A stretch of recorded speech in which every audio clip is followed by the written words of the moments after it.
case briefs, and so much more. LSData's got what you're looking for.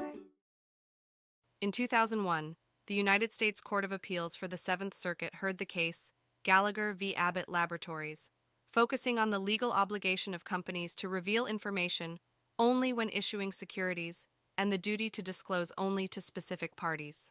Abbott Laboratories faced a class action lawsuit for allegedly withholding information about quality control issues in their manufacturing process, claiming that this lack of disclosure harmed investors who had purchased the company's stock. However, the district judge dismissed the case as there was no evidence of false or misleading statements made by Abbott. Abbott's 10-K report, filed under the Securities Act of 1933 and 1934, was deemed accurate as of the date it was filed.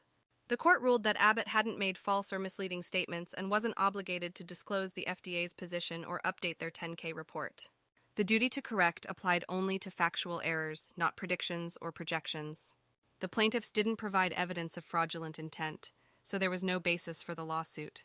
Abbott's stock price dropped over 6% when the company issued a press release describing the FDA's position.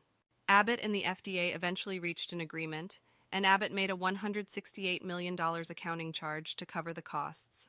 The incident cost Abbott more than $5 billion, according to shareholder reaction. Case briefs, and so much more. LSData's got what you're looking for. Visit lsd.law, elevate your mind. Leave the stress of class.